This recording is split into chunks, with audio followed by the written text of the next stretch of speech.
ఆమె రంగంలోకి దిగారు. జాగృతిని మళ్ళీ యాక్టివ్ చేశారు. మళ్ళీ రీఎంట్రీ ఇచ్చారు. బీసీ ఉద్యమం పేరుతో ఎంట్రీ అవుతున్నారు. జనంలోకి వెళ్లేందుకు అదే సులువైన మార్గం అని భావించారు. కాంగ్రెస్ ఇప్పటికే కులగణన సర్వే ప్రారంభించింది. కానీ క్రెడిట్ బీఆర్ఎస్ దక్కించుకునేందుకు ప్లాన్ చేస్తోంది. దీన్ని ఒక అస్త్రంగా భావిస్తోంది బీఆర్ఎస్. జనాభా ప్రాతిపదికన బీసీలకు రిజర్వేషన్లు కల్పించాలని బీఆర్ఎస్ కోరుతోంది. ఇప్పుడు ఇంతకు ఆమె ఎవరో ఈ పాటికి మీకు అర్థమయ్యే ఉంటుంది. ఆమె కల్వకుంట్ల కవిత, బీఆర్ఎస్ ఎమ్మెల్సీ కూడా. బెయిల్పై వచ్చిన కవిత ఇంతకాలం సైలెంట్ మోడ్లో ఉన్నారు. ఇక క్రియాశీలక రాజకీయాల్లోకి రీఎంట్రీ ఇస్తున్నారు. దీనిపై ప్రైమ్ 9 ప్రత్యేక కథనం.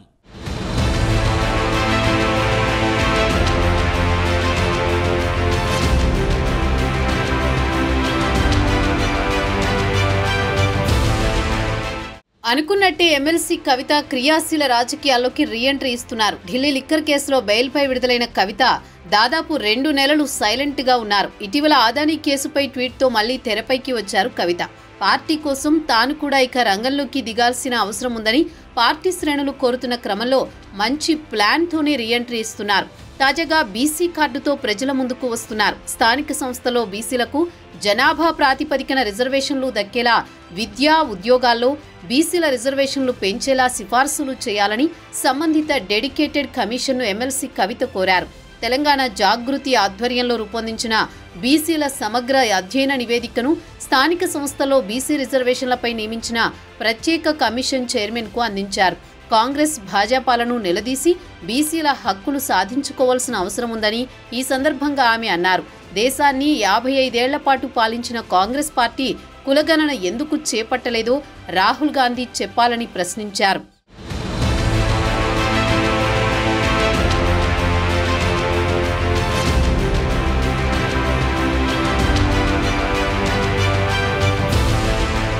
తెలంగాణ జాగృతి సంస్థను మళ్లీ యాక్టివ్ చేశారు కవిత.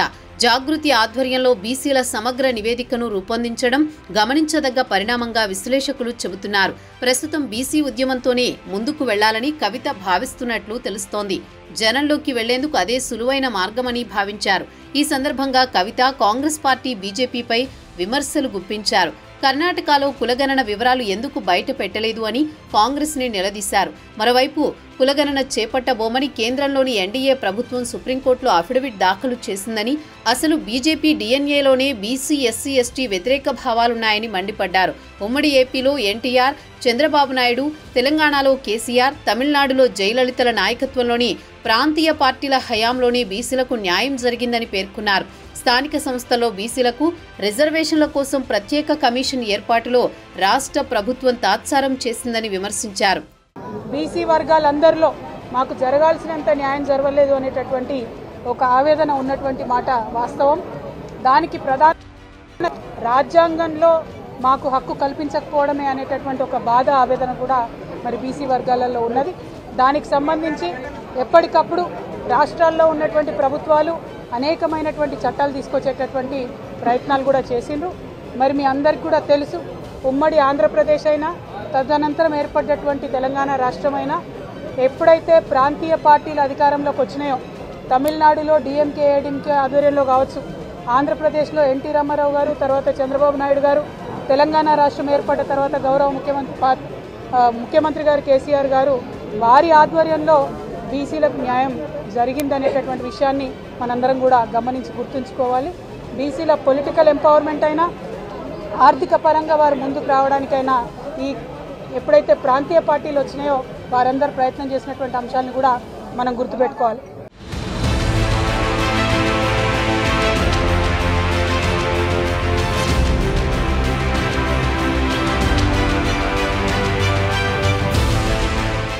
కవిత మంచి పాయింట్తో రీఎంట్రీ ఇచ్చారని విశ్లేషకులు చెబుతున్నారు.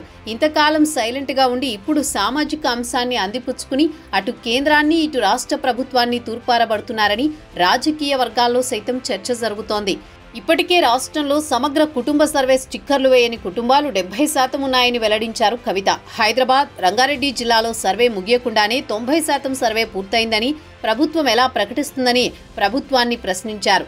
బీసీల రిజర్వేషన్లకు కులగణన ప్రామాణికంగా ఉన్నందున సాంకేతిక సమస్యలతో చట్టసభలు, న్యాయస్థానాల్లో ఇబ్బందులు తలెత్తకుండా కులగణన సర్వేను సమగ్రంగా చేయాలని కోరారు. జాతీయ స్థాయిలో జరిగే జనగణనలో బీసీ గణన చేపట్టేలా నివేదికల్లో సిఫార్సు చేయాలని కమిషన్ను కోరారు.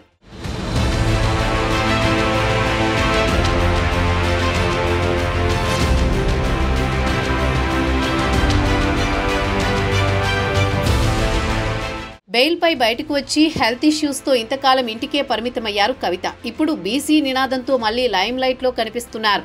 రేవంత్ సర్కారును ఇబ్బంది పెట్టేందుకు ఓ బ్రహ్మాస్త్రాన్ని సిద్ధం చేస్తున్నారు. అసెంబ్లీలో పూలే విగ్రహం ఏర్పాటు, బీసీ హక్కుల సాధన ఎజెండాతో యునైటెడ్ పూలే ఫ్రంట్ తెలంగాణ జాగృతితో ప్రజల్లోకి వెళ్లేందుకు రెడీ అయ్యారు. జైలుకు వెళ్లే ముందే పూలే ఫ్రంట్ను ఏర్పాటు చేశారు కవిత. ఇప్పుడు మళ్లీ అదే ఎజెండాతో పొలిటికల్గా యాక్టివ్ అయ్యేందుకు కవిత ప్లాన్ చేస్తున్నట్లు తెలుస్తోంది. ఇందులో భాగంగానే బీసీ సంఘాల నేతలతో వరుస సమావేశాలు నిర్వహిస్తున్నారట.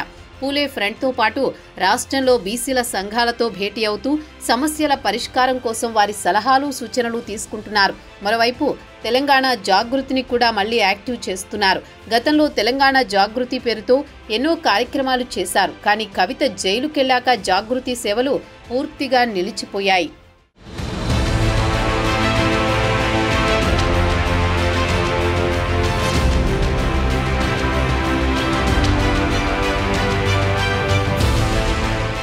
BRS working president KTR arrest అవుతారనే ప్రచారం జరుగుతుండడం, ఇప్పుడు కవిత యాక్టివ్ కావడంపై సోషల్ మీడియాలో రకరకాల కామెంట్స్ వస్తున్నాయి. కేటీఆర్ ఒకవేళ జైలుకు వెళితే అప్పుడు కవిత పూర్తి స్థాయిలో రంగంలోకి దిగుతుందని, అందుకే దానికి రిహార్సల్స్గా ముందు బీసీ నినాదం ఎత్తుకుందని రాజకీయ పరిశీలకులు అంటున్నారు. ఇంకోవైపు ఇప్పటికే ప్రజా సమస్యలపై పోరాడుతూ రేవంత్ సర్కారుపై కేటీఆర్, హరీష్ రావు ఒత్తిడి పెంచుతున్నారు. సీఎం రేవంత్ రెడ్డిని ప్రతి విషయంలోనూ ఇరకాటంలో పెట్టేందుకు ప్రయత్నిస్తున్నారు. ఈ ఇద్దరు నేతలకు కవిత తోడైతే ఇంకా ఒత్తిడి పెరుగుతుందని ఆ పార్టీ వర్గాలు చెబుతున్నారు.